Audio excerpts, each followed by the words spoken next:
అందరికీ నమస్కారం. మాది కంచినగారిపల్లి గ్రామం, కసముద్రం పంచాయతీ, అమ్ముడుగూరు మండలం. నేను మా తండ్రి హయాం నుంచి టీడీపీ ప్రభుత్వంలోనే ఉంటున్నాము. నేను టీడీపీలో ఏజెంట్గా కూడా పనిచేస్తున్నాను ప్రతి ఎలక్షన్కి.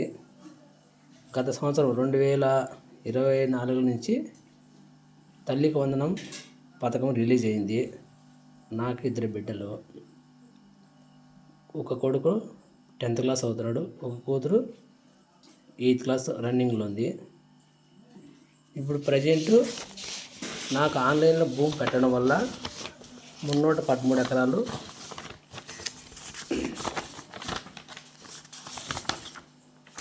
వెట్లాండ్ కింద 5 ఎకరాలకు 90 సెంట్లు పెట్టేసి ఈ సంవత్సరం కూడా డబ్బులు పడకుండా చేస్తున్నారు. ఒక సచివాలయం నుంచి ఒక ఎంఆర్ఓ ఆఫీసు, ఒక ఆర్డీఓ ఆఫీసు, ఒక జిల్లా కలెక్టర్ ఆఫీసు, ఇన్ని ఆఫీసులు ఉన్నా కూడా ఒక సామాన్యునికి ఏం చేయలేకపోతున్నారు. వీళ్ళకి ఇంత జీతాలు తీసుకొని ఏం ఉపయోగము? ఒక జిల్లాకు అధికారులు కేటాయించి తల్లికి వందనం కానీ ఏ పథకమైనా ఎవరు పథకానికి అర్హుడి వానికి రాకుండా అయిపోతున్నాయి. ఒకరన్నా పట్టించుకుంటే నాతులు లేరు, మీటింగ్లు పెడుతున్నారు. ఏం ఉపయోగము? గవర్నమెంట్కి ఉపయోగం ఏమి చెప్పండి? సాధారణ పౌరుగా నేను ఒక క్వశ్చన్ వేస్తున్నాను. ఒక సామాన్యుని ఏమన్నా కానీ అర్హుడై కూడా వాని పరిష్కారం చేయలేకపోతే ఇంక ఈ మీటింగ్లు ఏంటికి? ఇంతమంది అధికారులు ఏంటికి? ఒక విఆర్ఓ ఏంటికి? ఒక ఎంఆర్ఓ ఏంటికి? ఇంత సచివాలయం సిబ్బందులు ఏంటికి? కలెక్టర్లు ఏంటికి? ఇంతమంది ఉపయోగం ఏముంది చెప్పండి? నాకు ఉండేది ఒక పొలంలో, కసముద్రం పొలంలో 50 సెంట్లు, అమ్ముడుగూరు పొలంలో 2 ఎకరాల 71 సెంట్లు. నాకు ఉండేది 3 ఎకరాల 21 సెంటు. ఆన్లైన్లో 320 ఎకరాలు 13 ఎకరాలు చూపిస్తున్నారు. వెట్లాండ్ కన్నా 5 ఎకరాల 90 సెంట్లు చూపిస్తున్నారు. నాకు ఈ భూమి నాకు భూమి అండి, నాకేం అవసరమే లేదు. ఈ పథకాలు వద్దు, ఏం అవసరం లేదు. రేపే చలానా కడతా. గవర్నమెంట్ ల్యాండ్ నాకు ఇప్పుడు వారసత్వం కింద పెట్టినారు. పరంపో భూములన్నీ వారసత్వం కింద పెట్టినారు. ఎట్లా పెట్టినారు? ఆధార్ లింక్ ఎవరిని అడిగి చేసినారు? ఏంటికి ఇవన్నీ? విఆర్ఓ ఏంటికి? ఒక తహసీల్దార్ ఏంటికి ఇవన్నీ చెప్పండి? గవర్నమెంట్ ఏం చేస్తుంది?